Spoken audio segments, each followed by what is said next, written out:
Chicago Bulls GM Marc Eversley talks about the Bulls avoiding tanking and going in a new direction for their roster. We'll talk a little bit about that. Plus, he talks about why it was time for the team to move on from DeMar DeRozan. Plus, we're going to talk about Zach LaVine and some rumors around there may be a little bit more tension between the Chicago Bulls and Zach LaVine than initially thought. Then we're going to look at some of the worst case scenarios that could happen for the Chicago Bulls if they can't find a trade destination for Zach LaVine. We're going to get to all that and more right after this. You are now tuned in to Chicago Bulls Central, your number one place for all Chicago Bulls news and content.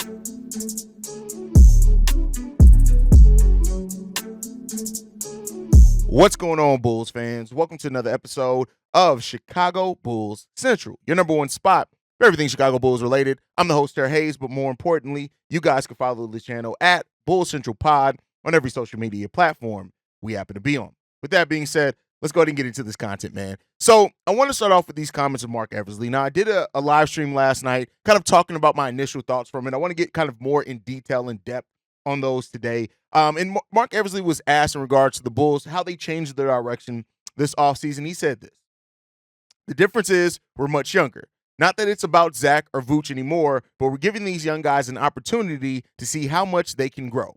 We're not focused on being a top 6 seed or being in the play-in. We're focusing on developing the group every single day and to see how much better they can get over the next year. I think that is the most important part of this quote. Now, he goes on to say some other things, but I want to kind of focus on that part of the quote because that's what we've been talking about here, right? I think that's what most Bulls fans have understood, that what the Bulls are doing right now, saying the difference is we're much younger. We're giving these guys an opportunity to see how much they can grow, meaning to go back, to dumb it down for some people, those in the back that aren't really listening. That's him saying that they're giving these guys an opportunity to be the priority.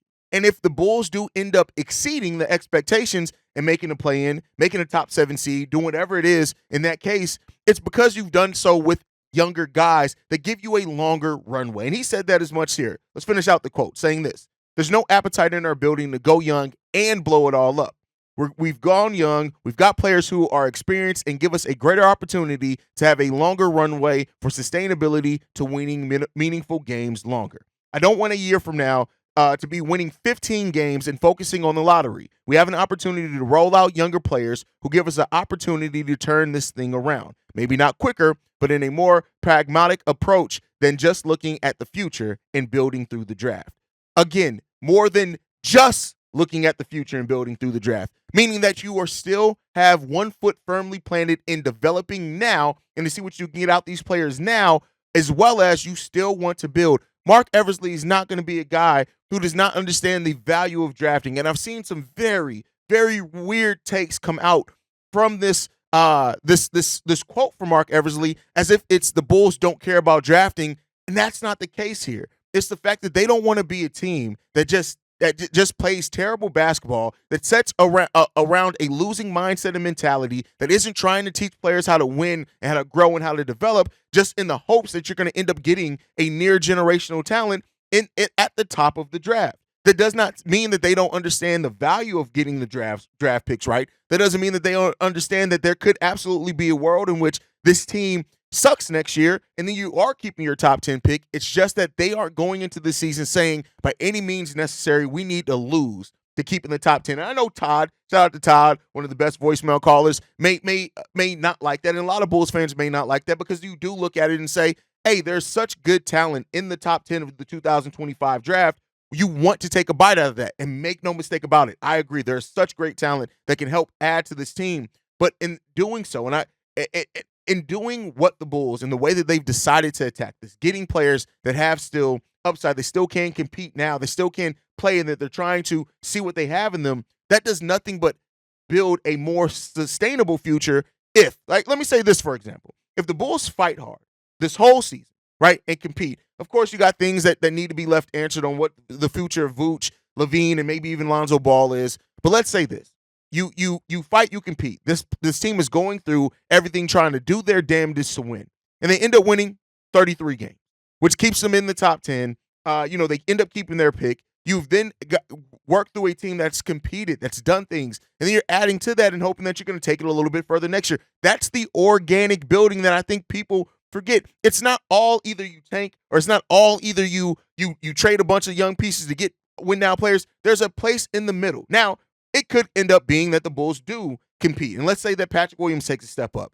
Kobe takes his game to another level. Io steps up. Giddey is what a lot of people see that he has the potential to be as a point guard and playmaker in this league, and it helps everybody exceed and things like that. And then you do make it to the play-in. You do maybe miss out on your top 10 pick. Yeah, that would suck, but keep in mind, the Bulls own all of their first-round picks for the next for all through the future, other than the one pick that they own to the San Antonio Spurs. So yeah, this is a deep draft. The 2025 draft is a very deep draft. But the 2026 draft shapes up to be a deep draft as well. Not as deep, but it shapes up to be a deep draft as well. And the Bulls have maintained some flexibility with how they have their own picks. Of course, this is a lot of up in air. Nothing's going to go one way or another. There's no way to say for certain what's going to happen with this Bulls team. You have your Bulls fans that think this team can compete and get maybe even more wins than last season. And then you have your ones like me that think, hey, they're going to struggle to get 35 wins this season. I firmly believe they're going to struggle to do that. But, we'll see what ends up coming with it. The Bulls have gotten younger, a core that kind of is all near the same timeline, a young core that's going to play a more exciting style, a style that's going to get everybody involved since you have Josh Giddey at that point.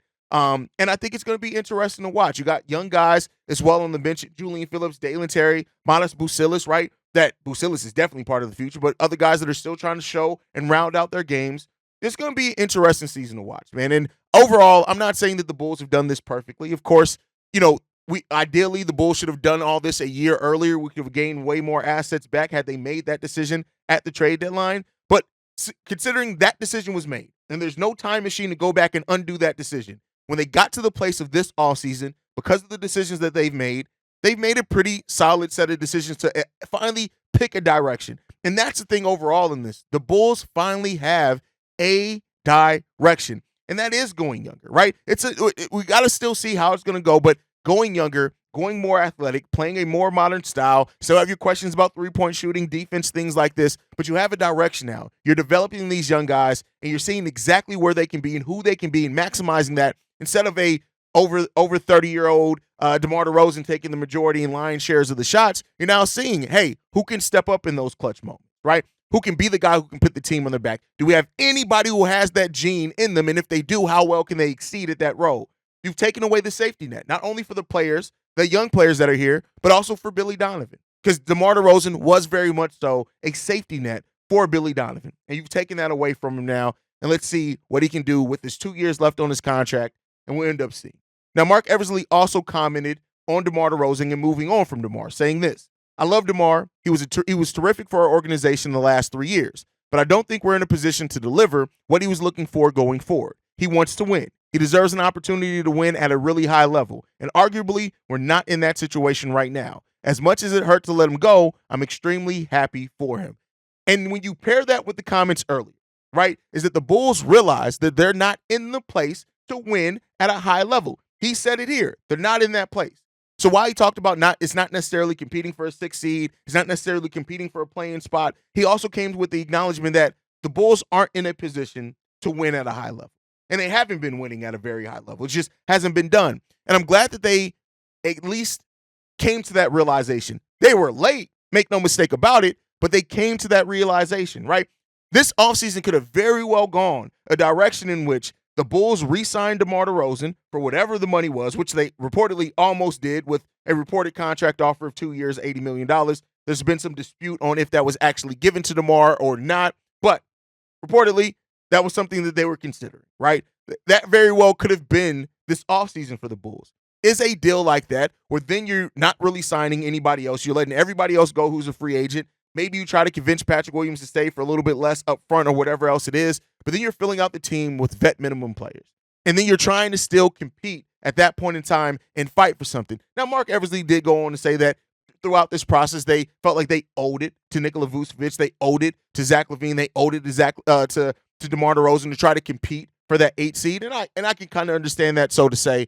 But you did that for a team that everybody saw year after year. Your return on your investment got less and less. And so I'm glad that they came to that realization, because there is an alternate reality somewhere in the multiverse, right? There's a podcaster named Haize who's in that multiverse talking about the Chicago Bulls team re-signing DeMar DeRozan and asking if this team has enough to even get to where they were in the play-in last year. There's that alternate reality version where that's what we're talking about. So the fact that they came to this realization gets them a monochrome of credit. Not a whole bunch, because now you've put yourself in a position where you've gotten less assets back for the players that you have here, which we'll see what happens with. And you now have to see how this is going to develop, right? You've got to put a prioritization on developing, and that's something that a lot of Bulls fans still think we haven't done well enough for us to even feel safe in the fact that they are going the young developing route, because we just haven't done that at a really good level the last few years. And that's all understandable, right? So that's where this sits right now. Marc Eversley's comments, they are what they are. Just initially after they came out, like I talked about, and this isn't a shot at anybody. This is just me not agreeing with their takes. Like Ricky O'Donnell posted that, the Bulls don't value draft. You don't value through the draft. This is an idiot front office. And it's like, that's not what was said here at all. And I get it. I do it, right? I've sat up here on the show myself, and the feelings that I have on where this team is, I've taken out and painted that on some other comments or some other actions, and then I had to take a step back and that's not really what that was, Haize. And so we all have those moments, right? But there are a few things that I need everyone to be evident on as we get out of this segment of the show. The Bulls have picked a different direction. They finally did it. Yes, they did it late. Let's see now how they rebound now that they finally decided and caught up with what the NBA world has noticed about the Bulls for a while now. And then another thing, Jerry Reinsdorf is never selling the Chicago Bulls. After the announcement of the revamp of the west side of Chicago, which Jerry Reinsdorf and his group are going to own a lot of the buildings around there, amphitheater, restaurants, hotels, more. It's not happening.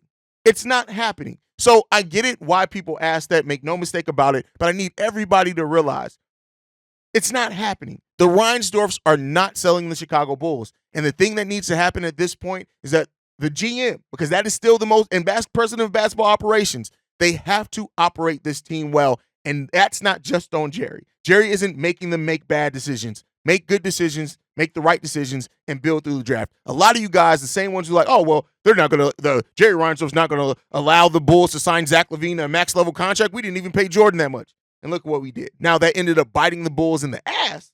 But it's not that Jerry just, the only mandate Jerry has is to not go into the luxury tax. That's it. And so everything that happens in between there is on the president of basketball operations. It's on the GM to make the right signings, to make the right draft picks, to build well over time. That is the decision of the front office, and they got to do better because, listen, the luxury tax ain't going to save. But all right, let's get into it. So further on in the same article, all this article came out from Jamie Collar from ESPN. He mentioned the comments from Zach LaVine as well as comments from a anonymous Bulls member, which we'll get into. But this specifically said by in regards to Zach LaVine and him being tired of being blamed for the losses over his career with the Bulls, saying this. LaVine and head coach Billy Donovan have not been on the same page in recent seasons, though they've largely kept that out of the public view. LaVine has also felt singled out during film sessions and feels like he has taken too much blame for the team's losing during his tenure, which has produced one playoff appearance in 7 years. Despite other roster failings, sources told ESPN, Donovan, meanwhile, believes he's been trying to get LaVine to buy into a more team-friendly playing style, according to sources, emphasizing the way the Bulls competed in LaVine's absence last year as evidence for the team's potential if LaVine fits into the system. Now, we'll get into the comments from an anonymous member for Bulls in a second, right? But to hear that Zach LaVine is tired of being blamed for an unfair share of the blame for Bulls' losses, here's what I'll say. Two things can be true at the same time. Yes, LaVine has gotten a huge share of the blame, right? People always talk, look at Zach LaVine's win-loss records while ignoring the fact of the teams that he had, the teammates that he's had around him. What was the stat that came out? Like something near 70 of the 100 and something players Zach LaVine has played with are no longer in the NBA, right? Something like that.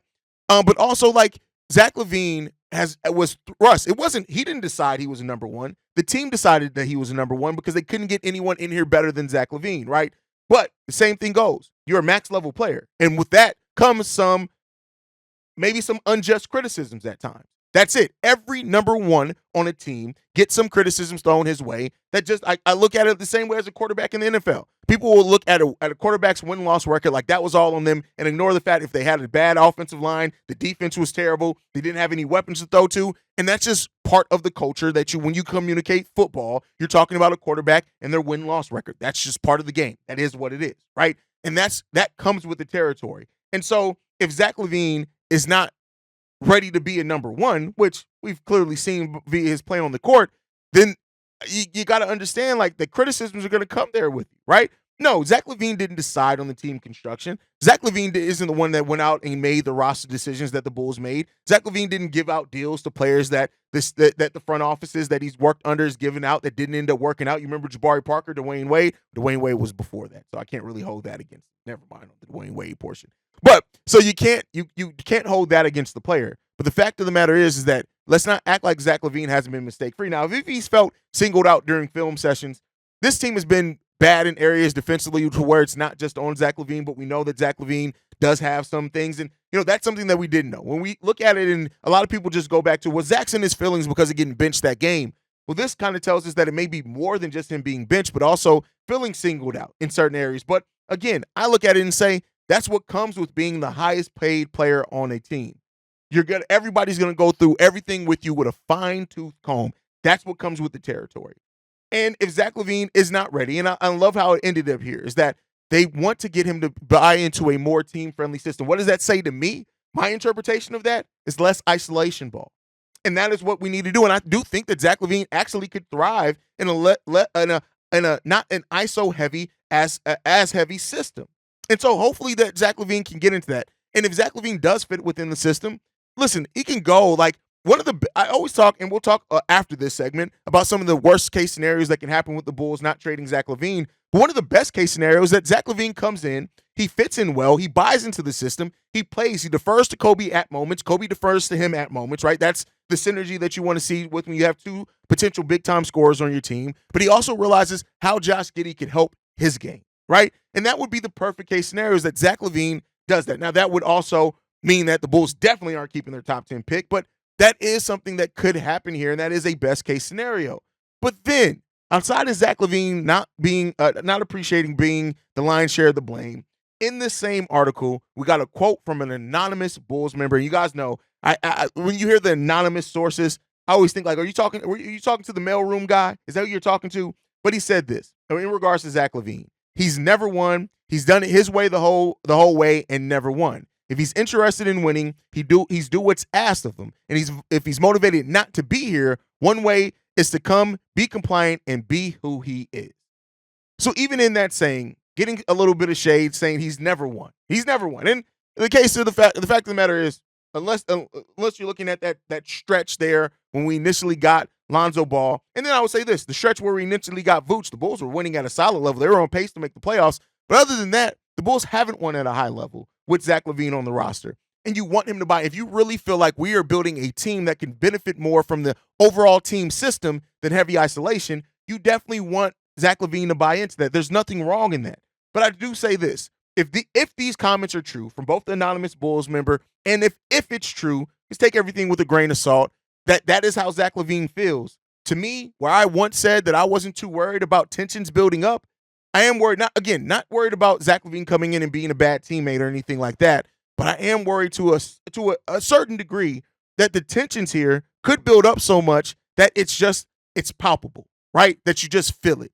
And that is a worse scenario for the teammates. It's a worse scenario for the coach, for the front office, and for Zach LaVine, the player. There's not anybody it's for the trainers, it's a bad position to be in, right? So you never want a front office that has palpable tension between your front office and your highest paid player. That's not a good situation in almost any sport. So let's hope that they can work it out. But with that said, let's get into the last segment for today before I get you guys up out of here. The three worst case scenarios for the Chicago Bulls if they are unable to trade Zach LaVine this season. The first one is the most obvious one. What if Zach LaVine gets hurt again? If Zach LaVine gets hurt again, even though we know that he's fully healthy now, if he gets hurt, not only is his trade value going to go in the toilet again, but that also means that you are stuck with Zach LaVine further and you may not want to be iffy. That could be the last death nail in the coffin that you're just not going to trade Zach LaVine maybe before he's an expiring contract. So you have 2-3 more years at that point with Zach LaVine just on your roster, if that's the case, on top of, once again, paying Zach LaVine, the highest paid player on your team, again, to not produce much. That is the worst case scenario, that Zach LaVine suffers another injury that ends his season early. That is the worst case scenario that can happen here overall. Worse than playing bad, worse than anything, is Zach LaVine suffering another major injury. That's bad. Then after that is that Zach LaVine comes here and he's good, right? The next scenario is that he's good. What if he's too good, right? What if he is good to where the Bulls do lose their 2025 pick, but they're not necessarily good enough to still win a playoff series, right? That's the case in this. It's not the fact of if the Bulls are good and they avoid the play-in or they make it out the play-in tournament, and between the young players stepping up and Zach LaVine buying into the system, that's not a bad scenario you still lose your pick in that scenario, but I'm not chalking that up to as bad of a scenario. But if Zach LaVine is too good to where he pushes the Bulls up to 38, 39 games, and we make it to the play-in and then get eliminated from the play-in and still don't get our top 10 pick, that is one of the worst case scenarios for this as well, but we'll see what happens there. And then the last worst case scenario when it comes down to it is that Zach LaVine comes in and he just doesn't play well. If Zach LaVine doesn't play well, it's almost as bad as Zach LaVine getting and suffering another season-ending injury. Considering the questions around Zach LaVine's ability to contribute to winning and those type of things, if LaVine comes into this season and just somehow looks like trash, whether it's him not being engaged or whether it's him, whatever happens, that is something that literally could be just as bad, almost, like I said, as him suffering a major injury. That can mean that you're stuck with Zach LaVine for a while, right? Now, we've known that Zach LaVine is 100% in his surgery rehab, so he's not necessarily worried about the injury causing him to play bad. What if Zach LaVine just has, and some players do just have bad seasons? What if he doesn't mix well with Josh Giddey? What if he doesn't play well moving to the 3 with Kobe White being the 2? What if he just doesn't mesh well with this younger team? Schematically, you can see it fitting, but what if it just does not fit? You could see a whole lot of teams that scheme-wise or on paper you would think they would fit, but it just doesn't come into fruition when you watch them play the game of basketball. If that happens for Zach LaVine this upcoming season, it would be hugely bad for the Chicago Bulls and what they're trying to do going on in the future. But we'll see. But let me know, what do you guys think what are some of the best case scenarios with the worst case scenarios? What do you guys feel about Marc Eversley comments? Let me know everything down below. Make sure you guys are following the show at Bulls Central Pod. You can send us any feedback, questions, comments, concerns. bullscentralpod@gmail.com. Lastly, if you want to leave a text message and our voicemail for the mailbag, the number to do so, 773-270-2799. We are the #1 spot for everything Chicago Bulls related, but that's thanks to you guys. And like I like to end every episode on, go Bulls. Love you guys. See red if you can, y'all. Peace. This has been a presentation of the Break Media.